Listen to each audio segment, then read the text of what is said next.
everyone, welcome back. It's Christina, the manager at the Pacific Beach Library. Thank you for joining me for another day of the Count of Monte Cristo by Alexandre Dumas.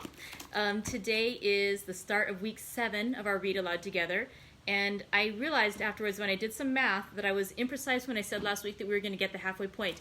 But today we should hit the halfway point of our book, The Count of Monte Cristo. So I thought we'd start out with a little celebratory tea. We are going to enjoy a little bit of our bourbon vanilla, because again, our book is set just after the Bourbon Restoration in France. And so, we'll start with a little bit of bourbon vanilla tea. I love how this one smells.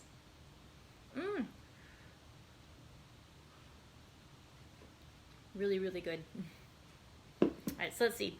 Yesterday was Sunday, but on Friday, the last day that we just read one chapter together, and that chapter was toxicology.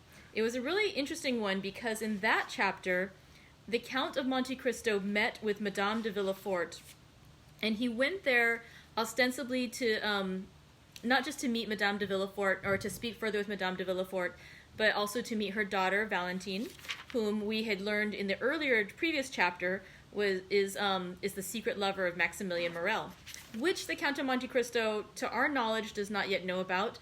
But as is gradually becoming clear over the course of these chapters, the Count of Monte Cristo knows a lot about things that you wouldn't think he would know about. So it's very possible that he knows about Valentine and Maximilian Morel, but at this point we do not know, because it was a secret to us that we just learned, and we're not sure if he's aware of it as well.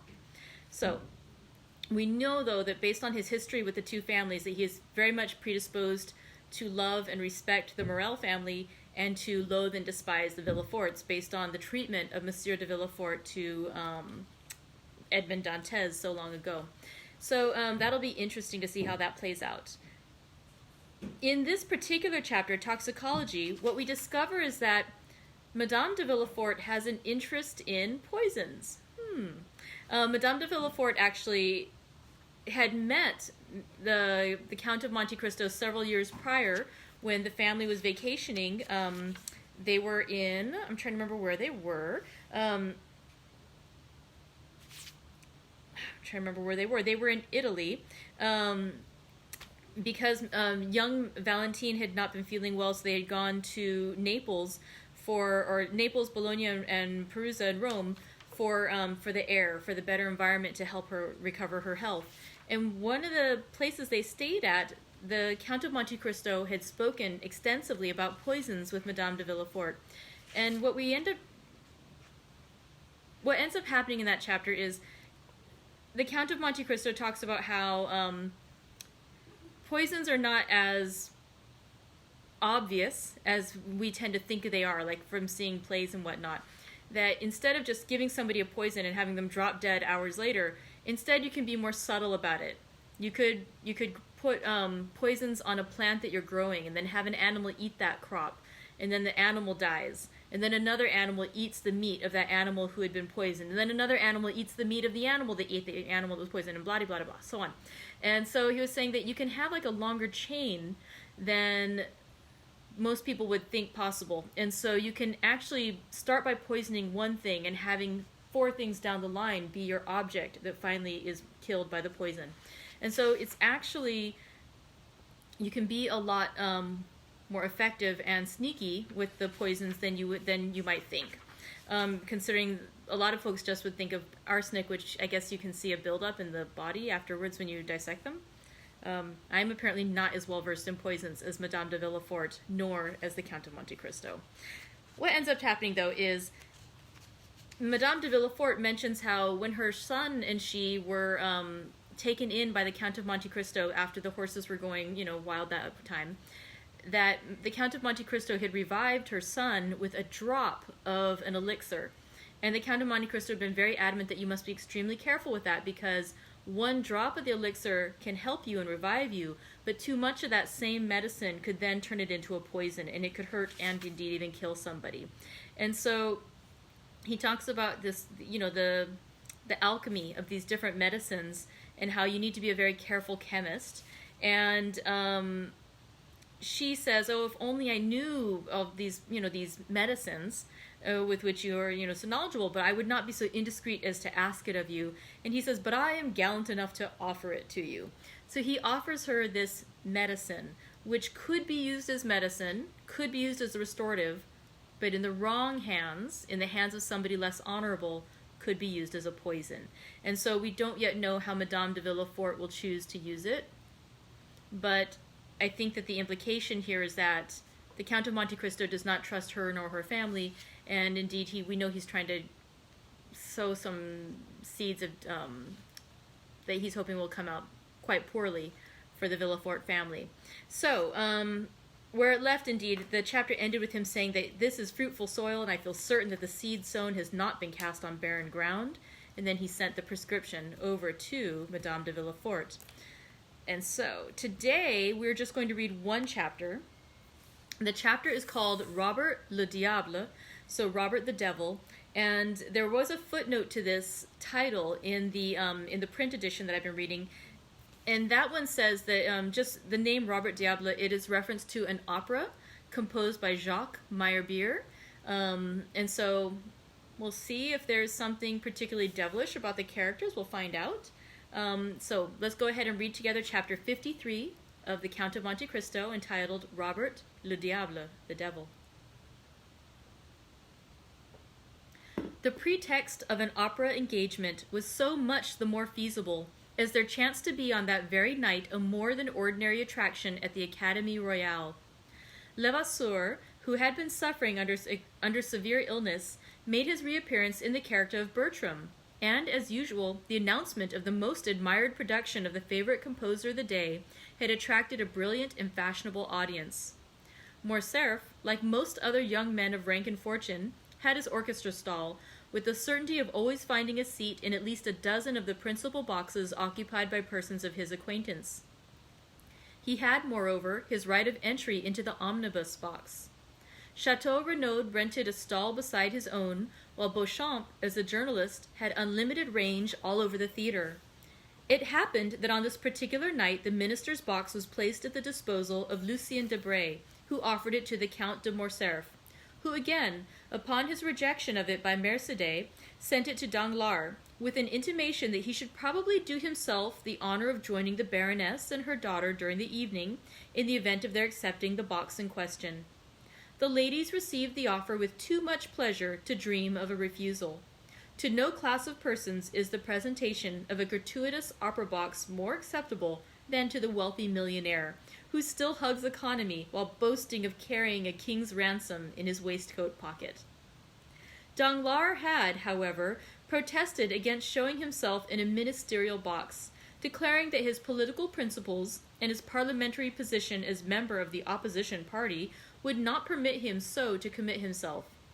The Baroness had, therefore, dispatched a note to Lucien Debray, bidding him call for them, it being wholly impossible for her to go alone with Eugenie to the opera. There is no gainsaying the fact that a very unfavorable construction would have been put upon the circumstance if the two women had gone without escort, while the addition of a third, in the person of her mother's admitted lover, enabled Mademoiselle Danglars to defy malice and ill nature. One must take the world as one finds it. The curtain rose, as usual, to an almost empty house, it being one of the absurdities of Parisian fashion never to appear at the opera until after the beginning of the performance, so that the first act is generally played without the slightest attention being paid to it, that part of the audience already assembled being too much occupied in observing the fresh arrivals, while nothing is heard but the noise of opening and shutting doors and the buzz of conversation. "Surely," said Albert, as the door of a box on the first circle opened, "that must be the Countess G." "And who is the Countess G?" inquired Chateau Renaud. "What a question! Now, do you know, Baron, I have a great mind to pick a quarrel with you for asking it, as if all the world did not know who the Countess G was." "Ah, to be sure," replied Chateau Renaud. "The lovely Venetian, is it not?" "Herself." At this moment the Countess perceived Albert, and returned his salutation with a smile. "You know her, it seems?" said Chateau Renaud. "Franz introduced me to her at Rome," replied Albert. "Well then, will you do as much for me in Paris as Franz did for you in Rome?" With pleasure. There was a cry of, "Shut up!" from the audience. This manifestation on the part of the spectators of their wish to be allowed to hear the music produced not the slightest effect on the two young men, who continued their conversation. "The Countess was present at the races in the Champ de Mars," said Chateau Renaud. "Today?" "Yes." "Bless me, I quite forgot the races. Did you bet?" "Ooh, merely a paltry 50 louis. "And who was the winner?" "Nautilus. I staked on him." "But there were 3 races, were there not?" "Yes, there was the prize given by the Jockey Club, a gold cup, you know, and a very singular circumstance occurred about that race." "What was it?" "Oh, shut up!" again interposed some of the audience. "Why, it was won by a horse and rider utterly unknown on the course." "Is that possible?" "True as day. The fact was, nobody had observed a horse entered by the name of Vampa, or that of a jockey styled Job, when at the last moment a splendid roan, mounted by a jockey about as big as your fist, presented themselves at the starting post. They were obliged to stuff at least 20 pounds weight of shot in the small rider's pockets to make him wait. But with all that, he outstripped Ariel and Barbare, against whom he ran, by at least 3 whole lengths." "And was it not found out at last to whom the horse and jockey belonged?" "No." "You say that the horse was entered under the name of Vampa?" "Exactly. That was the title." "Then," answered Albert, "I am better informed than you are, and know who the owner of that horse was." "Shut up there!" cried the pit in chorus. And this time the tone and manner in which the command was given betokened such growing hostility that the 2 young men perceived for the first time that the mandate was addressed to them. Leisurely turning round, they calmly scrutinized the various countenances around them, as though demanding some one person who would take upon himself the responsibility of what they deemed excessive impertinence. But as no one responded to the challenge, the friends turned again to the front of the theater, and affected to busy themselves with the stage. At this moment the door of the minister's box opened, and Madame Danglars, accompanied by her daughter, entered, escorted by Lucien Debray, who assiduously conducted them to their seats. "Ha ha," said Chateau Renaud. "Here comes some friend of yours, Viscount. What are you looking at there? Don't you see they are trying to catch your eye?" Albert turned round, just in time to receive a gracious wave of the fan from the Baroness. As for Mademoiselle Eugénie, she scarcely vouchsafed to waste the glances of her large black eyes even upon the business of the stage. "I tell you what, my dear fellow," said Chateau Renaud, "I cannot imagine what objection you can possibly have to Mademoiselle Danglars, that is, setting aside her want of ancestry and somewhat inferior rank, which, by the way, I don't think you care very much about. Now, barring all that, I mean to say she is a deuced fine girl." "Handsome, certainly," replied Albert, "but not to my taste, which, I confess, inclines to something softer, gentler, and more feminine." "Ah, well," exclaimed Chateau Renaud, who, because he had seen his 30th summer, fancied himself duly warranted in assuming a sort of paternal air with his more youthful friend, "you young people are never satisfied. Why, what would you have more? Your parents have chosen you a bride built on the model of Diana, the huntress, and yet you are not content." "No, for that very resemblance affrights me. I should have liked something more in the manner of the Venus of Milo or Capua, but this chase-loving Diana, constantly surrounded by her nymphs, gives me a sort of alarm lest she should some day bring on me the fate of Actaeon." And indeed, it required but one glance at Mademoiselle Danglars to comprehend the justness of Morcerf's remark. She was beautiful, but her beauty was of too marked and decided a character to please the fastidious taste. Her hair was raven black, but its natural waves seemed somewhat rebellious.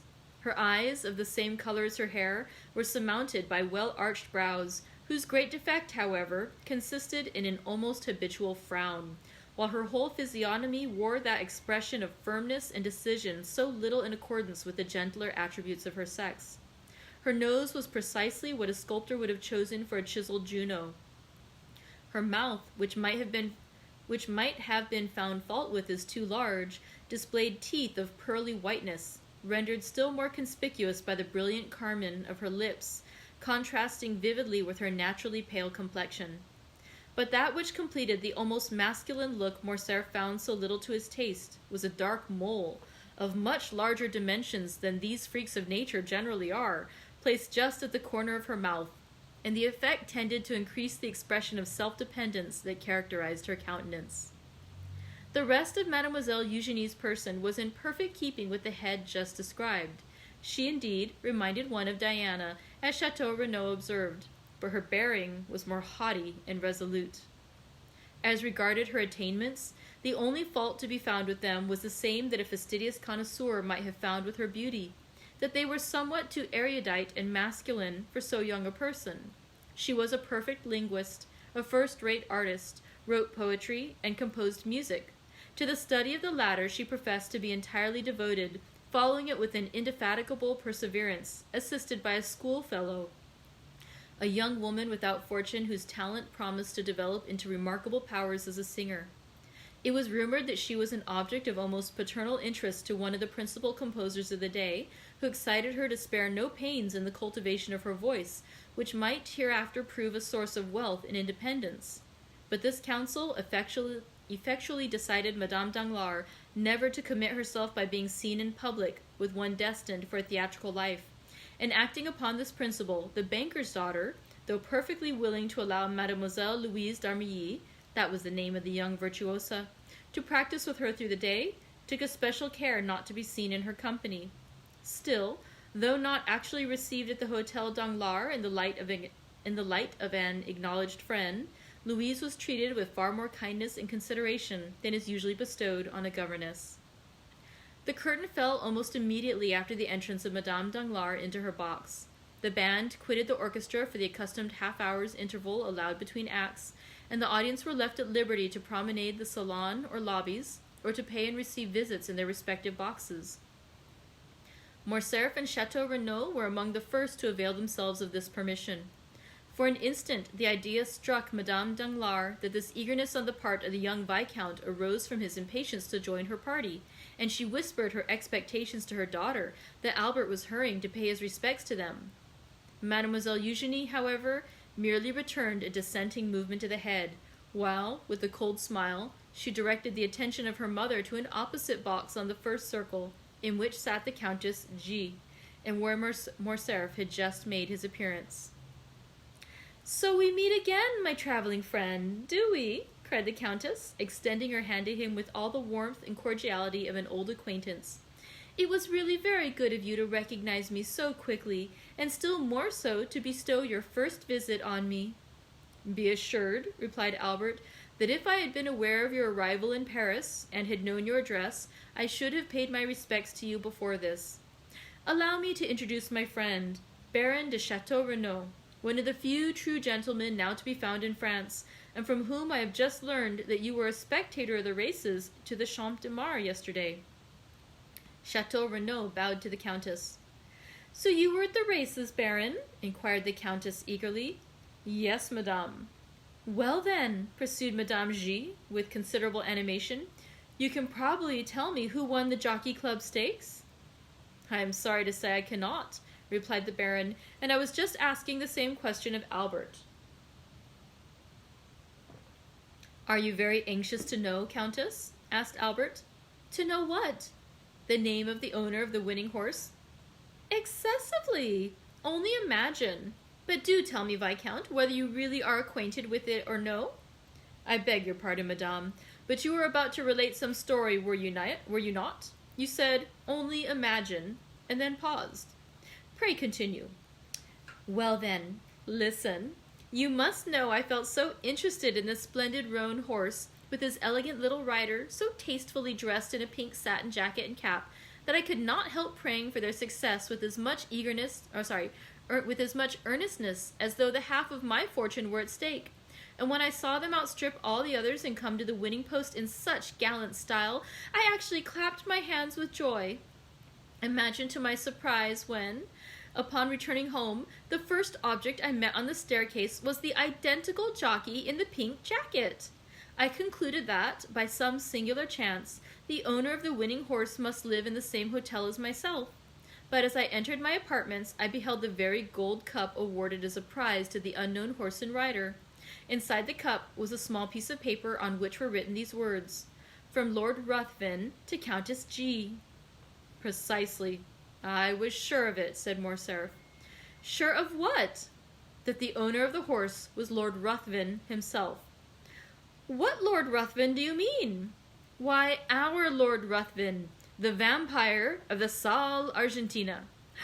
Is it possible? Exclaimed the Countess. Is he here in Paris? To be sure. Why not? And you visit him?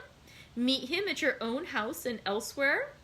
I assure you he is my most intimate friend, and Monsieur de Chateau Renaud has also the honor of his acquaintance. But why are you so sure of his being the winner of the Jockey Club prize? Was not the winning horse entered by the name of Vampa? What of that? Why, do you not recollect the name of the celebrated bandit by whom I was made prisoner? Oh, yes, and from whose hands the Count extricated me in so wonderful a manner? To be sure, I remember it all now. He called himself Vampa. You see, it's evident where the Count got the name. But what could have been his motive for sending the cup to me? In the first place, because I had spoken much of you to him, as you may believe, and in the second, because he delighted to see a countrywoman take so lively an interest in his success. I trust and hope you never repeated to the Count all the foolish remarks we used to make about him. I should not like to affirm under oath that I have not. Besides his presenting you the cup under the name of Lord Ruthven. Oh, but that is dreadful! Why, the man must owe me a fearful grudge. Does his action appear like that of an enemy? No, certainly not. Well then, and so he is in Paris? Yes. And what effect does he produce? Why, said Albert, he was talked about for a week. Then the coronation of the Queen of England took place, followed by the theft of Mademoiselle Mars's diamonds, and so people talked of something else. My good fellow, said Chateau Renaud, the Count is your friend, and you treat him accordingly. Do not believe what Albert is telling you, Countess. So far from the sensation excited in the Parisian circles by the appearance of the Count of Monte Cristo having abated, I take upon myself to declare that it is as strong as ever. His first astounding act upon coming amongst us was to present a pair of horses worth 32,000 francs to Madame Danglars. His second, the almost miraculous preservation of Madame de Villefort's life. Now it seems that he has carried off the prize awarded by the Jockey Club. I therefore maintain, in spite of Morcerf, that not only is the Count the object of interest at this present moment, but also that he will continue to be so for a month longer, if he pleases to exhibit an eccentricity of conduct which, after all, may be his ordinary mode of existence. Perhaps you are right, said Morcerf. Meanwhile, who is in the Russian ambassador's box? Which box do you mean? Asked the Countess. The one between the pillars on the first tier. It seems to have been fitted up entirely afresh. Did you observe anyone during the first act? Asked Chateau Renaud. Where? In that box? No, replied the Countess. It was certainly empty during the first act. Then, resuming the subject of their previous conversation, she said, And so you really believe it was your mysterious Count of Monte Cristo that gained the prize? I am sure of it. And who afterwards sent the cup to me? Undoubtedly. But I don't know him, said the Countess. I have a great mind to return it. Do no such thing, I beg of you. He would only send you another, formed by a magnificent sapphire or hollowed out of a gigantic ruby. It is his way, and you must take him as you find him. At this moment the bell rang to announce the drawing up of the curtain for the second act. Albert rose to return to his place. Shall I see you again? Asked the Countess. At the end of the next act, with your permission, I will come and inquire whether there is anything I can do for you in Paris. Pray take notice, said the Countess, that my present residence is 22 Rue de Rivoli, and that I am at home to my friends every Saturday evening. So now you are both forewarned. The young men bowed and quitted the box. Upon reaching their stalls, they found the whole of the audience in the parterre standing up and directing their gaze toward the box formerly possessed by the Russian ambassador. A man from 35 to 40 years of age, dressed in deep black, had just entered, accompanied by a young woman dressed after the Eastern style.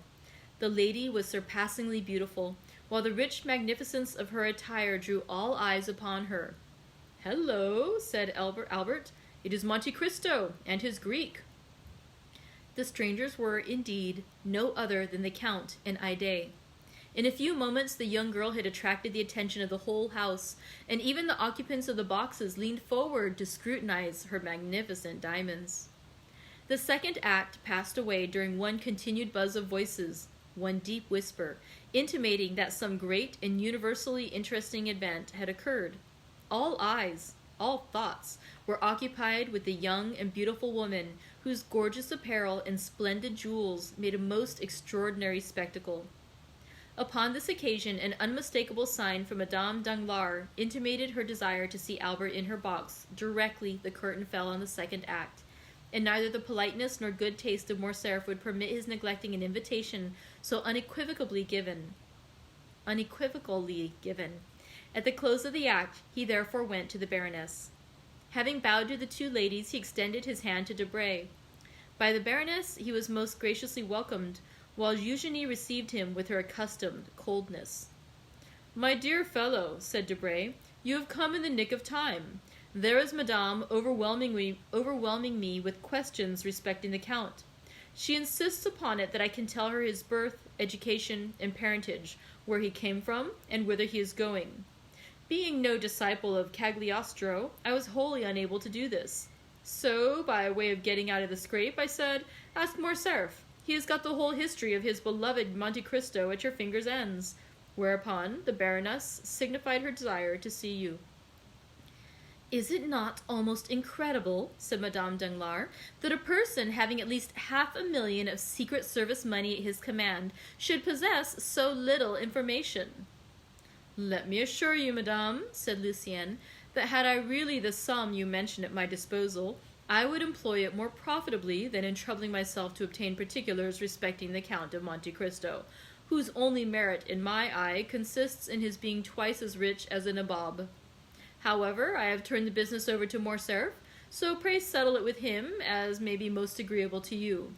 For my own part, I care nothing about the Count or his mysterious doings."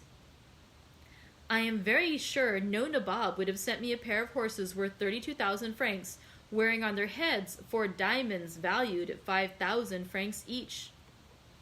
"He seems to have a mania for diamonds," said Morcerf, smiling, "and I verily believe that, like Potemkin, he keeps his pockets filled, for the sake of strewing them along the road, as Tom Thumb did his flint stones."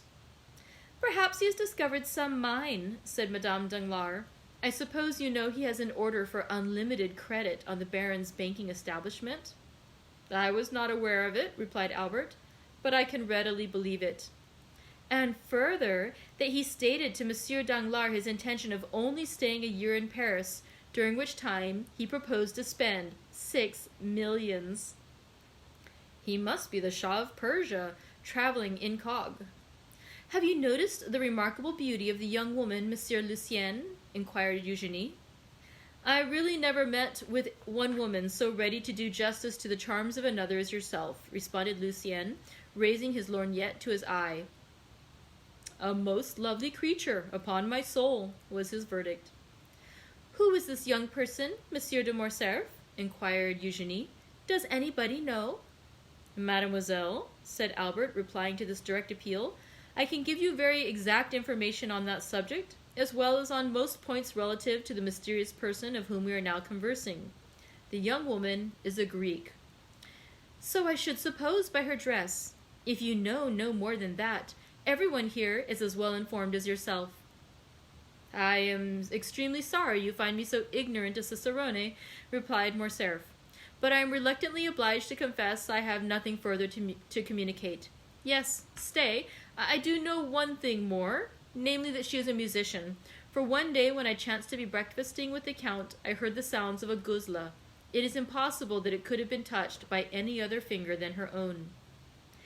"Then your Count entertains visitors, does he?" asked Madame Danglars. "Indeed he does, and in a most lavish manner, I can assure you." I must try and persuade Monsieur Danglars to invite him to a ball or dinner or something of the sort, that he may be compelled to ask us in return." "What?" said Debray, laughing. "Do you really mean you would go to his house?" "Why not? My husband could accompany me." "But do you know this mysterious count is a bachelor?" "You have ample proof to the contrary if you look opposite," said the Baroness, as she laughingly pointed to the beautiful Greek. "No, no," exclaimed Debray, "that girl is not his wife. He told us himself she was his slave. Do you not recollect, Morcerf, his telling us so at your breakfast?" "Well, then," said the Baroness, "if slave she be, she has all the air and manner of a princess." "Of the Arabian Nights." "If you like. But tell me, my dear Lucienne, what is it that constitutes a princess?" "Why, diamonds, and she is covered with them."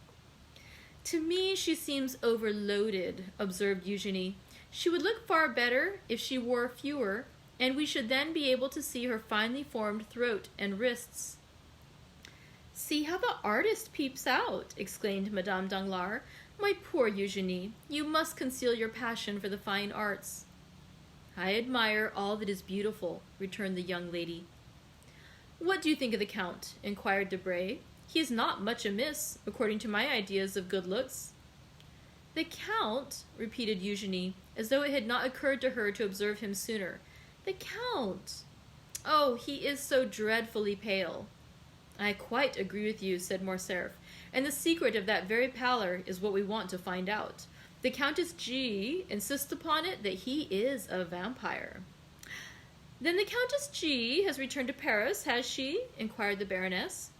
"Is that she, mamma?" asked Eugenie, "almost opposite to us, with that profusion of beautiful light hair?" "Yes," said Madame Danglars, "that is she. Shall I tell you what you ought to do, Morcerf?" "Command me, madame." "Well, then, you should go and bring your Count of Monte Cristo to us." "What for?" asked Eugenie. "What for? Why, to converse with him, of course. Have you really no desire to meet him?" "None whatever," replied Eugenie. "Strange child," murmured the Baroness. "He will very probably come of his own accord," said Morcerf. "There, do you see, madame? He recognizes you and bows." The Baroness returned the salute in the most smiling and graceful manner. "Well," said Morcerf, "I may as well be magnanimous and tear myself away to forward your wishes. Adieu. I will go and try if there are any means of speaking to him." "Go straight to his box. That will be the simplest plan." "But I have never been presented." "Presented to whom?" "To the beautiful Greek." "You say she is only a slave?" "While you assert that she is a queen, or at least a princess. No, I hope that when he sees me leave you, he will come out." "That is possible. Go." "I am going," said Albert, as he made his parting bow. Just as he was passing the Count's box, the door opened, and Monte Cristo came forth. After giving some directions to Ali, who stood in the lobby, the Count took Albert's arm. Carefully closing the box door, Ali placed himself before it, while a crowd of spectators assembled round the Nubian. "Upon my word," said Monte Cristo, "Paris is a strange city, and the Parisians a very singular people. See that cluster of persons collected around poor Ali, who is as much astonished as themselves. Really, one might suppose he was the only Nubian they had ever beheld. Now I can promise you that a Frenchman might show himself in public, either in Tunis, Constantinople, Baghdad, or Cairo, without being treated in that way. That shows that the Eastern nations have too much good sense to waste their time and attention on objects undeserving of either. However, as far as Ali is concerned, I can assure you, the interest he excites is merely from the circumstance of his being your attendant. You, who are at this moment the most celebrated and fashionable person in Paris." "Really? And what has procured me so flattering a distinction?"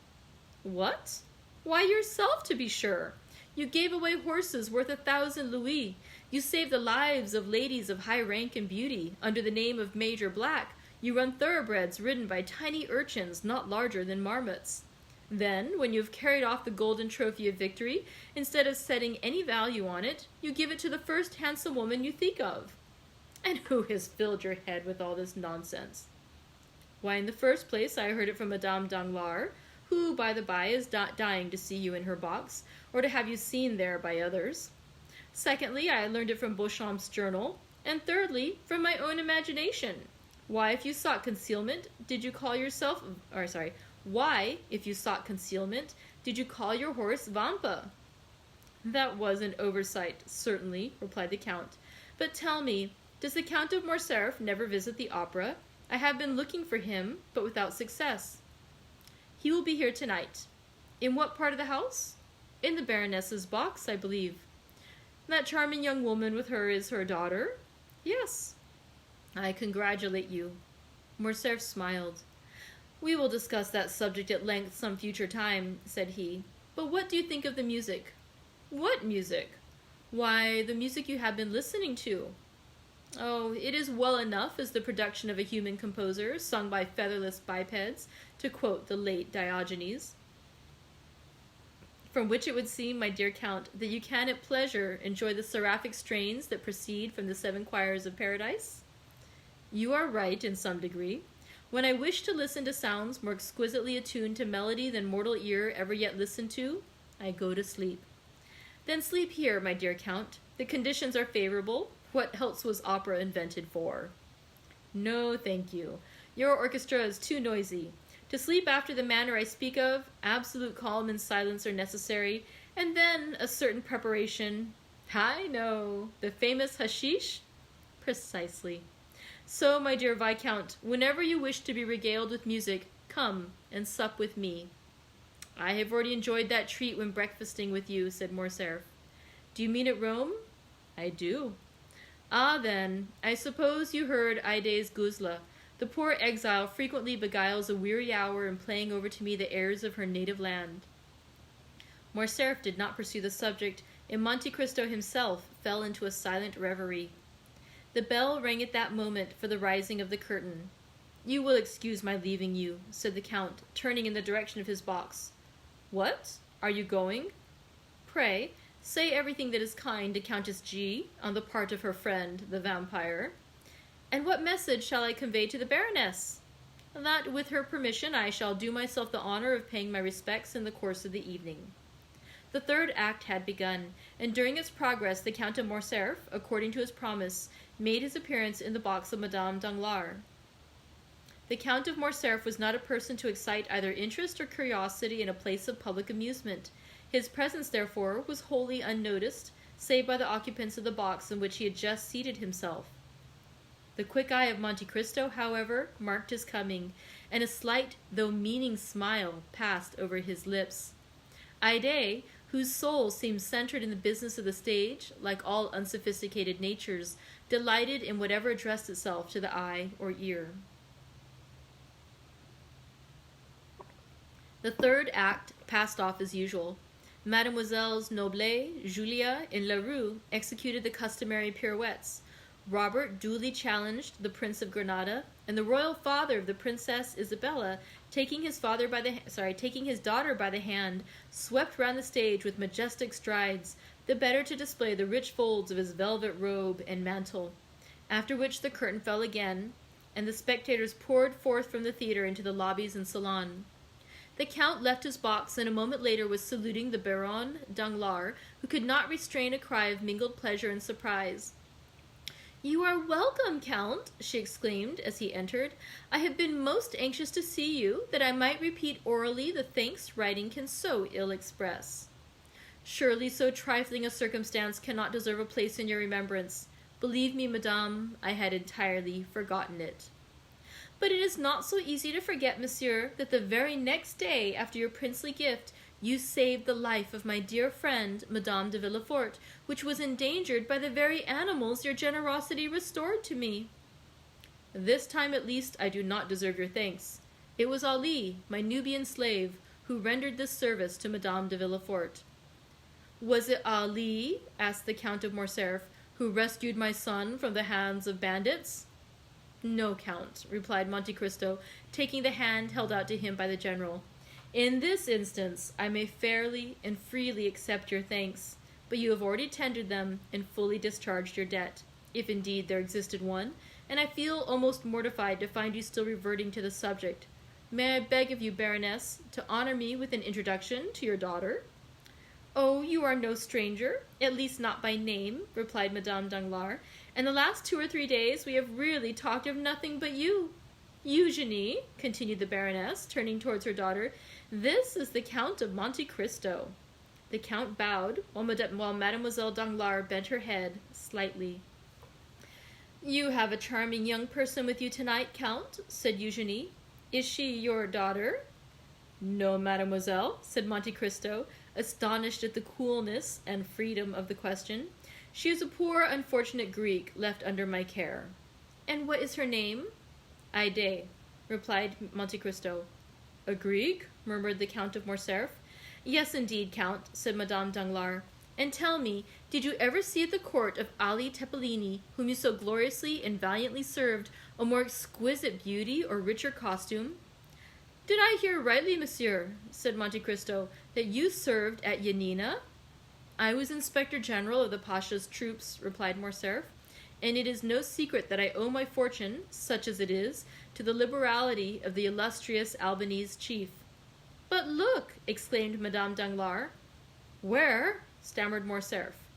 "There," said Monte Cristo, placing his arms around the Count and leaning with him over the front of the box, just as Haydée, whose eyes were occupied in examining the theatre in search of her guardian, perceived his pale features close to Morcerf's face.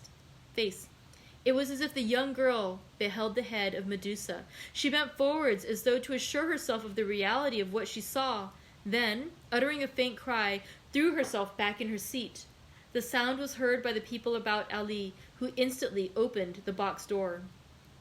"Why, Count," exclaimed Eugenie, "what has happened to your ward? She seems to have been taken suddenly ill."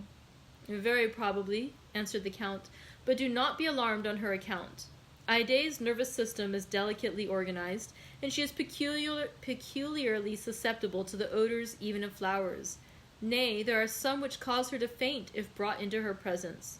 However," continued Monte Cristo, drawing a small phial from his pocket, "I have an infallible remedy."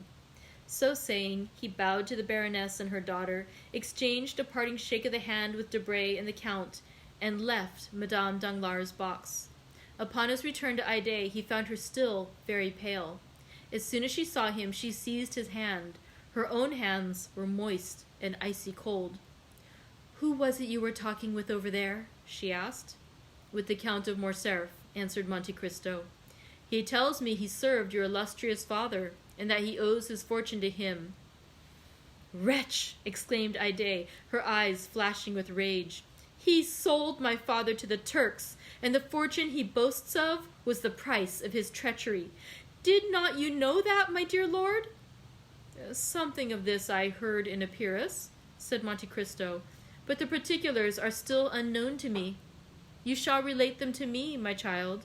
They are no doubt both curious and interesting." Yes, but let us go. I feel as though it would kill me to remain long near that dreadful man." So saying, Haydée arose, and wrapping herself in her burnous of white cashmere embroidered with pearls and coral, she hastily quitted the box at the moment when the curtain was rising upon the 4th act. "Do you observe," said the Countess G. to Albert, who had returned to her side, "that man does nothing like other people. He listens most devoutly to the 3rd act of Robert le Diable, and when the 4th begins, takes his departure." And that concludes chapter 53, Robert le Diable, of the Count of Monte Cristo. We'll see you again tomorrow for some more reading. Thank you very much. I hope you have a great rest of your day. Bye.